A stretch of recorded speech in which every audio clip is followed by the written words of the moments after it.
Hola mis queridos amigos, nuevamente con ustedes su doctor Tiro, el que ronca en esta negra noche neoliberal, latinoamericana, sudamericana y ecuatoriana. Hoy les hablaré acerca de por qué la guerra al narcotráfico y la guerra a los indocumentados le genera enemigos a Estados Unidos. Esta guerra a las drogas, que la empezó Ronald Reagan en los años 80, es una guerra que libra Estados Unidos contra América Latina sobre todo. Definitivamente, no es una guerra de Estados Unidos contra las drogas, es una guerra de Estados Unidos contra América Latina.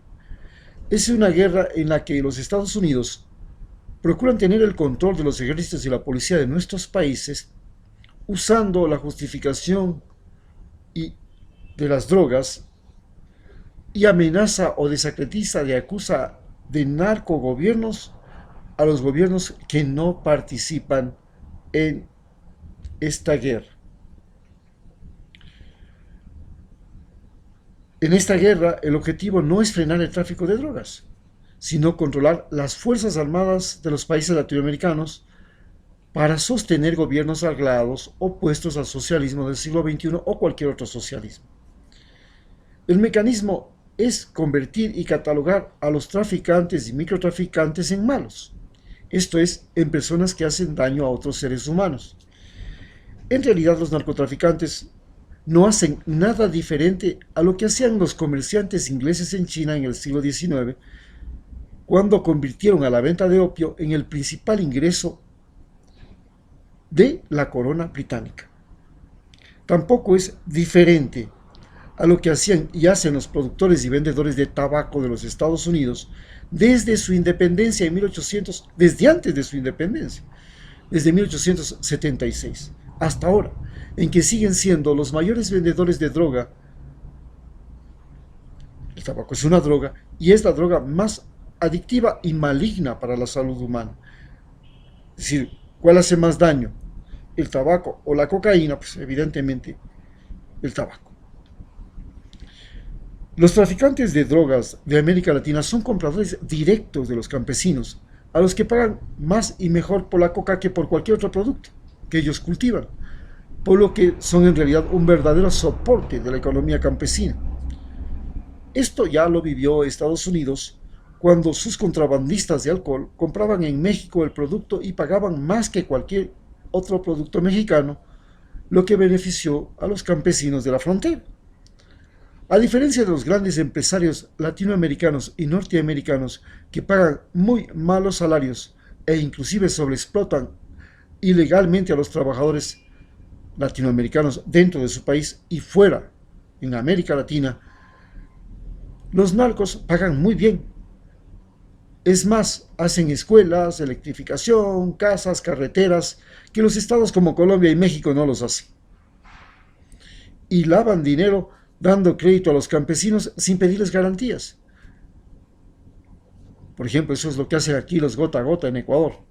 Y dan crédito a gente que jamás se lo darían los bancos. Claro que la trampa del crédito que dan los narcos está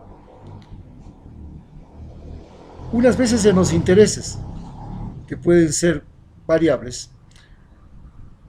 En segundo lugar, en la forma de cobrar. Cobran día a día, por eso se llaman gota a gota. Y el problema es cuando el campesino, el pescador, no puede pagar y entonces tiene que jugarse la vida llevando cocaína. Es decir, es una forma de captar proveedores y transportadores de cocaína. El problema real de la cocaína está en los Estados Unidos. El país no educa a su población para asumir el riesgo que significa el consumo. Y al convertir el contrabando de la cocaína en la actividad más rentable pero peligrosa del mundo, en especial para un pobre latinoamericano, lo convierte así en un potencial suicida, como fueron los conquistadores españoles que venían desde Europa, atravesaban el Atlántico jugándose la vida, llegaban a una zona desconocida en los Andes. Aquí no sabían qué comer, no sabían por dónde caminar, no hablaban el idioma.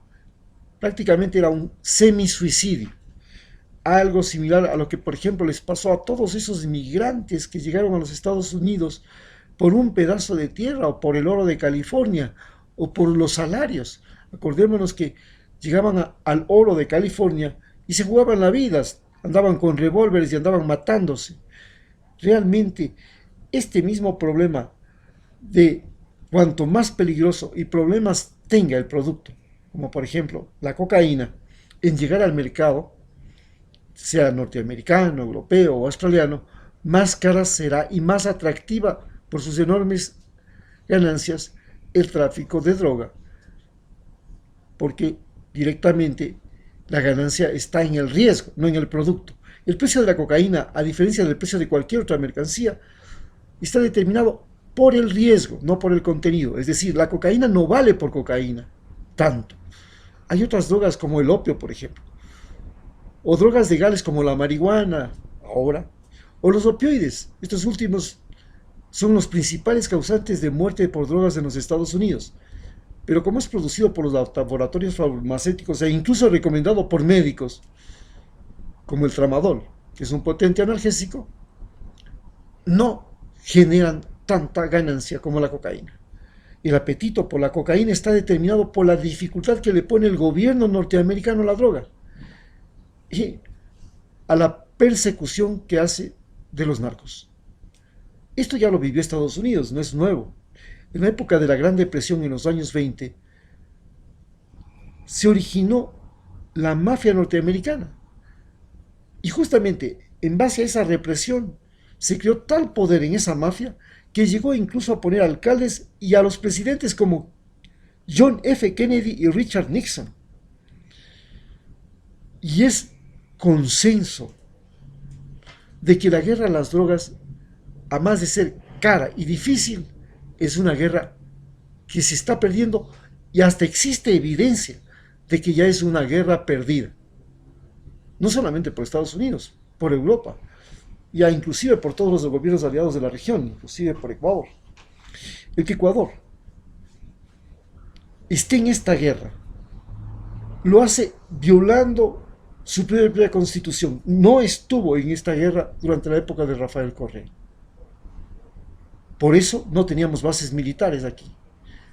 Pero desde que llegó Lenín Moreno tenemos una base en Manta y una base en Galápagos, y se viola la Constitución por tener la base militar en el Ecuador, porque la Constitución dice que el Ecuador no permitirá bases militares extranjeras en el Ecuador, pero además porque la Constitución señala que Ecuador es un país de paz y por tanto no puede intervenir en cualquier guerra, como la guerra al narcotráfico, las guerras mediáticas, las guerras diplomáticas, los bloqueos, las guerras económicas o las invasiones militares como la que se pretendió Lenín Moreno este año 2019 contra Venezuela, usando el Tratado Interamericano de Asistencia Recíproca,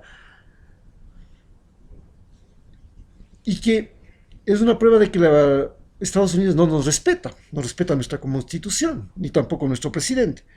Y esta invasión a Venezuela solamente se pudo impedir porque Rusia le dio el respaldo militar a Venezuela. Estados Unidos nos ha convertido en sus peores aliados, pues estamos convencidos de que somos forzados a intervenir en guerras que no queremos y que no son nuestras. La guerra de la droga no es nuestra guerra, es una guerra de Estados Unidos. Allá, que ellos vean cómo ponen controles, policías en su frontera para impedir que entre la droga. Eso es todo, punto final. Y busque el mecanismo de evitar que la gente consuma. El momento en que los norteamericanos dejen de consumir o consuman otra droga, bueno, se acabó el problema de la guerra del narcotráfico con nosotros.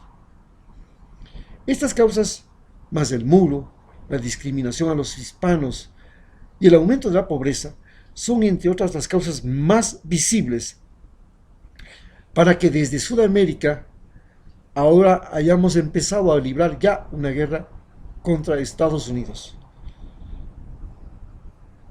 El muro entre México y Estados Unidos y la guerra a los narcos y a los ilegales que convierte en héroes precisamente a los narcos, a los polleros, a los ilegales, porque pueden burlarle a la policía y al ejército norteamericano, y al mismo tiempo fabrica los mejores enemigos de los Estados Unidos, los llamados ilegales, que tienen sus familias en su país, pero se juegan la vida yendo a Estados Unidos con el miedo de morir, con el miedo a la cárcel o con el miedo a la deportación, porque cuando regresan, no solamente que regresan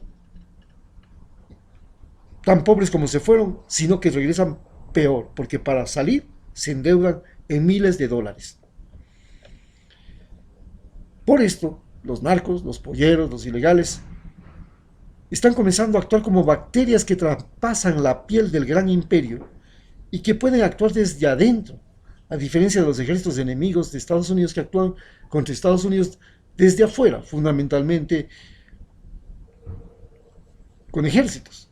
En cambio, los hispanos, o los llamados ilegales, que también son musulmanes y de otros países, actúan como caballos de Troya.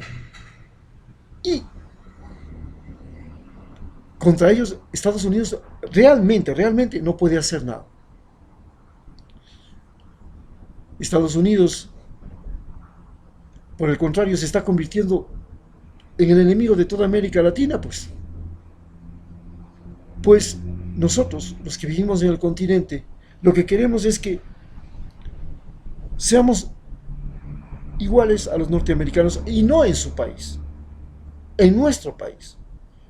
Es decir, que tengamos buenos salarios, los mismos que tienen los norteamericanos, que tengamos buena salud, la misma que tienen los norteamericanos, que tengamos buenas universidades, las mismas que tienen los norteamericanos, que tengamos buenos medios de transporte, buenos medios de comunicación, lo mismo que tienen los norteamericanos. Y no queremos en su país, lo queremos en el nuestro. Pero no sucede eso. Y entonces se está produciendo un fenómeno igual al que sucedió en la caída de todos los imperios, o de casi todos los imperios. Así, por ejemplo, Roma dejó entrar a los godos y terminaron con los romanos. Los mongoles dejaron entrar, China dejó entrar a los mongoles y los mongoles se apropiaron de China. Los incas y los aztecas dejaron entrar a los conquistadores españoles y los españoles se quedaron con los imperios. Muchos países y reinos del mundo dejaron entrar a los colonos y comerciantes ingleses y ellos se quedaron con todos los reinos e imperios. E inclusive los norteamericanos han entrado como empresarios en muchos países del mundo y ahora son dueños de nuestros países. Esta guerra informal, o también llamada guerra asimétrica, que tiene por objeto cogobernar a la primera potencia mundial innovadora del mundo, que es Estados Unidos, mediante la mayor presencia de latinos en las próximas elecciones, y donde se aspira a que con el tiempo y el voto latino, que sea decisivo, se marque el primer paso hacia la derrota de los supremacistas blancos norteamericanos liderados por Donald Trump. Es que con la libre circulación de ideas, de personas, de mercancías entre América Latina, Estados Unidos y Canadá, podemos seriamente pensar en crear algo como lo que sucede en la Unión Europea. Es decir, la libre posibilidad de trabajar, de estudiar en cualquier parte del continente americano, con los mismos salarios, de curarse en cualquier parte, con las mismas posibilidades y de aprendizaje en cualquier parte, con las mismas ventajas y facilidades del conocimiento.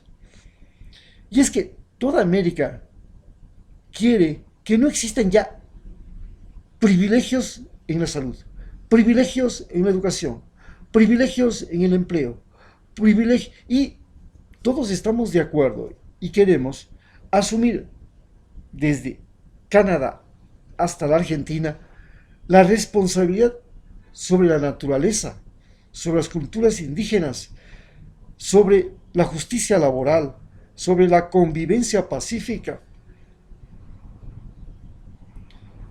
sobre la ruptura de las fronteras, de tal manera que este nuevo siglo XX sea un camino en el que América se convierta realmente en el nuevo mundo, en ese mundo de la esperanza para todos los otros demás continentes del planeta, porque somos el planeta proveedor de materias primas, más grande proveedor de materias primas del planeta, pero además, con Estados Unidos a la cabeza, somos el mayor proveedor de innovación tecnológica. Finalmente, se trata de que Estados Unidos y ningún país del mundo necesite explotar los recursos naturales, el trabajo, el crédito, el comercio, para procurar ganancias exorbitantes, o usar armas nucleares, o valerse de cualquier forma de guerra que altere la vida natural, social y humana y nos lleve a una apocalipsis del planeta.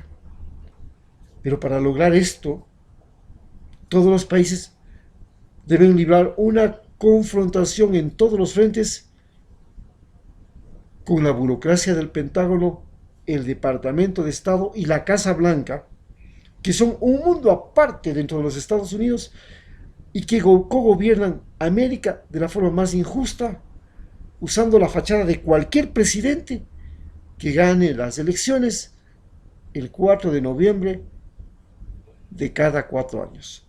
Muchas gracias.